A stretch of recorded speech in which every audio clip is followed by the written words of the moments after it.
Udah akhir tahun. Tinggal 2 bulan lagi sih. Dan udah mau masuk tahun baru nih teman-teman sekalian. Tapi kayaknya berasa nggak tahun ini benar-benar capek. Apalagi kondisinya di rumah terus. Tidak banyak aktivitas yang bisa dilakukan di luar rumah. Di rumah juga jadi bete. Bosen nggak sih? Rumahnya sempit. Gitu-gitu aja. Dan makin lama nggak betah juga di rumah. Atau kita ganti rumah baru yuk. Beli rumah cukup nggak ya uangnya ya? Coba kita cek ya. Aduh. Ini uang di dompet ya tinggal segini. Tapi saya kepengen beli rumah baru nih. Biar ada suasana baru. Ya semoga sih rezekinya juga baru. Tapi uangnya cukup nggak ya? Wah, ada nggak ya cara-cara feng shui supaya uangnya bisa buat beli rumah? Tapi sebentar. Di sini nih, lihat ya, di lokasi sebelah timur dari Jakarta ada perumahan XXXXXXXX yang jual rumah 2 lantai. Harganya masih di bawah 700 JT men, di bawah 700 juta. Wah, murah dong. Rumah di bawah 700 juta, 2 lantai loh. Siapa yang gak kepengen? Lucu juga sih ya, tapi secara feng shui-nya bagus nggak ya? Jangan lupa, sebelum lanjut, jangan lupa ya, like, share, dan subscribe.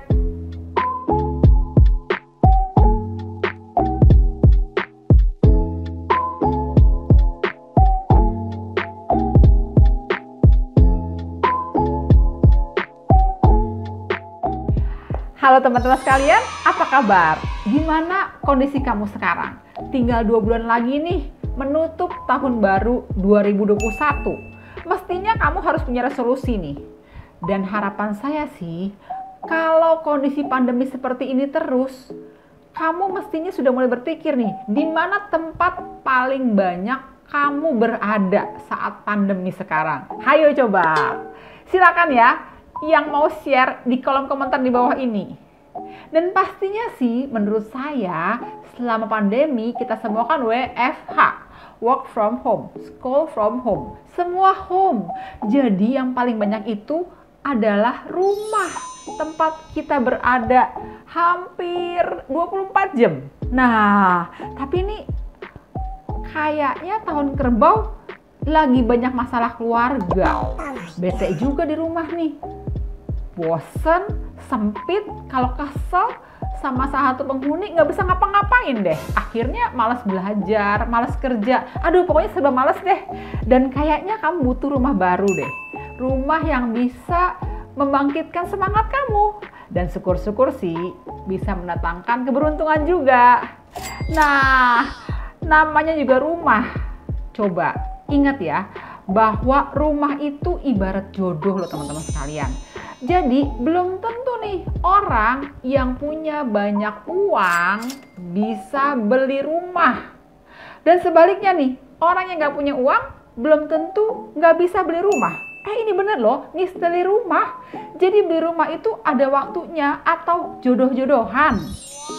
Jadi teman-teman sekalian, buat teman-teman yang masih belum beli rumah atau belum punya rumah, atau masih ngontrak, ataupun juga masih berada di pondok mertua indah, coba ya kita atur nih gimana caranya supaya mendapatkan rumah yang baik secara feng shui dan akhirnya bisa mendatangkan keberuntungan loh. Dan harus semangat, kondisi pandemi ini belum selesai sih, tapi semoga ya kamu bisa mendapatkan rumah yang seimbang secara feng shui. Karena kamu masih ingat kan bahwa saya selalu bilang, rumah adalah sumber kesuksesan ataupun juga kehancuran dari kehidupan kita. Jadi, kalau bisa nih, kamu harus mendapatkan rumah yang sesuai feng shui-nya buat kamu. Nah, ada cerita lagi nih teman-teman. Banyak juga sih orang-orang yang udah maju, terus mereka rumahnya merasa kekecilan. Kepengen beli rumah yang lebih besar gitu, dan dia pindah ke rumah yang lebih besar. Harapannya supaya makin sukses. Tapi nyatanya setelah pindah nih dari rumah yang kecil ke rumah yang besar, loh kok malah rezekinya turun dan pemasukannya agak berat. Dan juga nih karena pandemi akhirnya jadi nggak semangat kerja, malas-malesan, akhirnya omsetnya menurun deh. Terus ada cerita lagi baru nih teman-teman. Ada teman saya dalam hidup lagi naik daun nih, jadi lagi banyak cuan. Terus dia berasa kayaknya rumahnya mesti ganti deh supaya lebih sesuai dengan pendapatannya sekarang. Dan akhirnya belilah dia rumah yang baru. Terus rumah yang lama dia apain dong?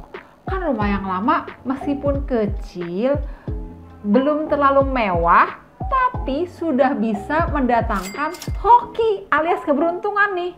Masa sih rumah yang udah mendatangkan hoki mau dijual? Kan artinya kamu menjual hoki kamu loh. Apa rela?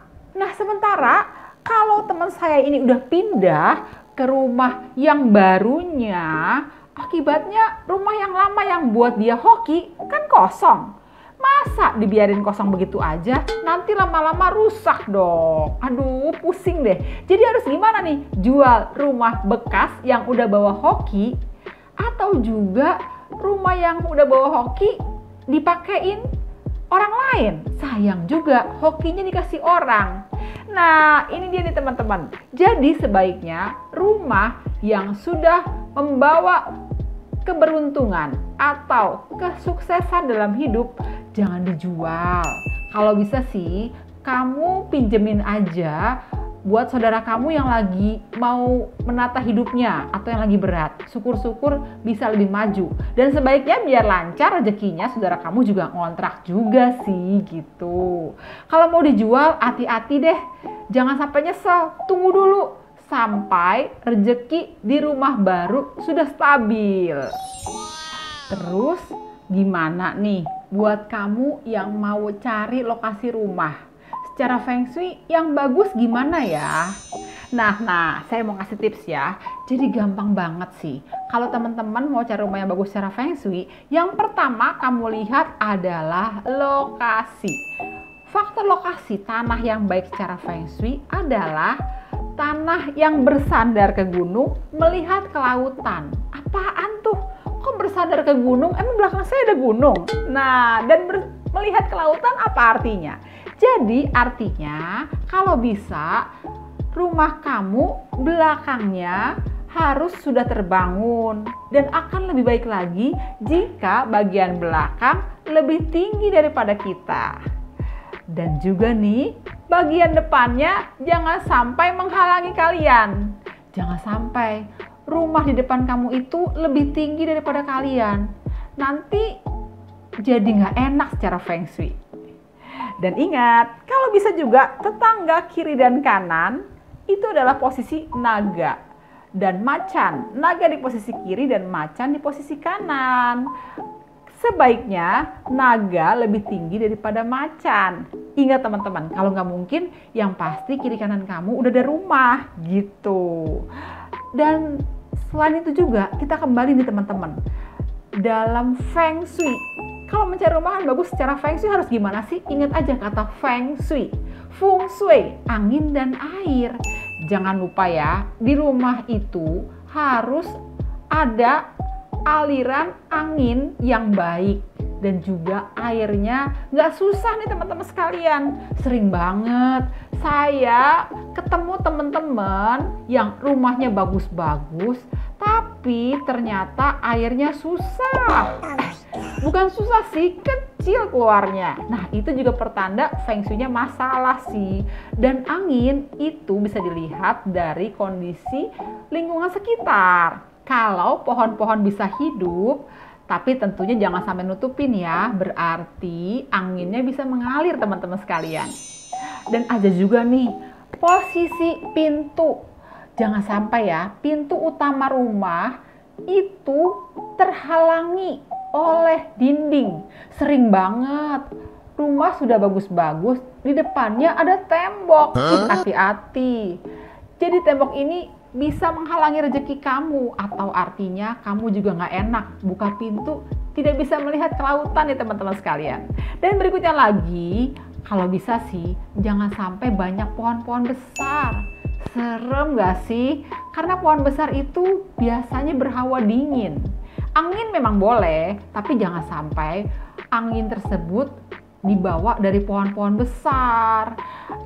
Serem, ibaratnya seperti raksasa yang berbadan besar berada di depan rumah kamu. Nanti kamu bisa kehalangan deh, anginnya angin dingin, angin ribut. Jangan deh.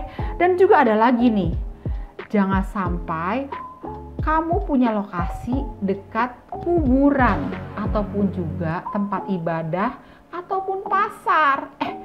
Tapi banyak juga nih para ibu-ibu pengen ya rumahnya deket pasar biar gampang kalau mau ke pasar. Tunggu dulu, nggak bagus loh secara feng shui. Jadi mendingan jalan kaki aja deh, meskipun jauh sedikit, hitung-hitung olahraga. Jangan punya rumah deket pasar ya ibu-ibu sekalian. Dan ingat juga nih, jangan sampai ada tiang ataupun juga benda-benda lain yang sifatnya memotong di depan pintu rumah kamu. Kabel juga kurang baik. Lalu juga kalau bisa sih, depan kamu dihadirkan fountain alias air terjun kecil. Jangan sampai air terjunnya berbentuk tembok yang menghalangi pintu utama loh. Jadi gimana nih? Apakah rumah yang kamu miliki sekarang sudah sesuai lokasinya secara feng shui? Dan kira-kira apa ya masalahnya? Boleh juga sih kalau kamu masih menimbang-nimbang dan ingin bertanya di kolom komentar di bawah ini.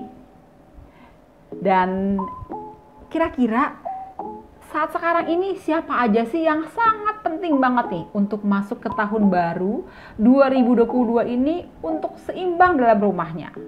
Nah, saya kasih tips ya. Berikut adalah daftar sio-sio yang harus memiliki keseimbangan baik dalam rumahnya. Di antaranya adalah sio macan, sio kelinci, sio monyet, dan sio ular. Memasuki tahun 2022, kalian harus menata rumah ya. Ingat loh, di buku Jenny Feng Shui juga mengatakan, rumah itu haruslah mendatangkan keberuntungan bagi penghuninya. Tata rumah kamu supaya tidak masalah secara Feng Shui ya. Dan kesimpulannya apa nih? Tahun depan masuk ke tahun macan air. Dan kira-kira bagaimana sih untuk mencari lokasi rumah supaya bisa seimbang dan lancar nih? Karena menurut saya tahun depan itu adalah tahun-tahun yang sangat beresiko. Karena itu kamu harus punya rumah yang stabil dan seimbang. Bisa-bisa kamu juga kembali kerja di rumah nih. Sekarang aja Google Internasional sudah mengalokasikan supaya karyawannya bisa nyaman bekerja di rumah. So, kamu semua harus punya rumah yang seimbang secara feng shui. Nah, ini dia nih tips-tipsnya. Yang pertama, ada angin dan air. Ingat ya, angin itu mengalir di sekitar rumah dan air harus tidak susah sehingga kamu bisa lancar rezekinya. Yang kedua, terang. Jangan ada energi kotor atau masalah. Misalnya di sekitar rumah kamu terdapat bengkel, itu juga kurang bagus loh. Yang ketiga, bisa di sisi kiri atau kanan serta belakang sudah ada bangunan yang terbangun. Dan hindari bangunan depan kamu lebih tinggi daripada bangunan kamu. Dan juga hindari juga nih lokasi dekat kuburan, pasar, ataupun juga rumah ibadah, bengkel, dan semua tempat-tempat yang beraura negatif. Dan usahakan juga ya, supaya lingkungan sekitar rumah itu terang dan bersih. Jangan ada sektor gelap nih. Biasanya sektor gelap berasal dari bangunan tua ataupun juga pohon-pohon yang rindang. Dan berikutnya lagi nih, pintu dan jendela. Terutama pintu utama untuk masuk ke rumah Anda harus kokoh, kuat, dan stabil. Dan ingat, buat kamu yang mau beli rumah bekas, hati-hati ya, harus tahu sejarah rumah yang mau kamu beli nih. Jangan sampai sejarah sebelumnya adalah penghuni yang bermasalah keuangan. Dan tentunya kamu juga kepengen dong supaya lebih hoki di rumah kamu. Kalau rumahnya udah bawa hoki, ingat ya, jangan dijual sembarangan. Hati-hati deh, nanti kamu ngejual hoki deh. Nah, oke deh teman-teman, saya rasa itu aja deh tips-tips dari Jenny Feng Shui untuk mencari lokasi rumah yang baik dan seimbang secara Feng Shui. Jangan lupa ya untuk like, share, dan subscribe. Jenny Feng Shui, Friends for Life.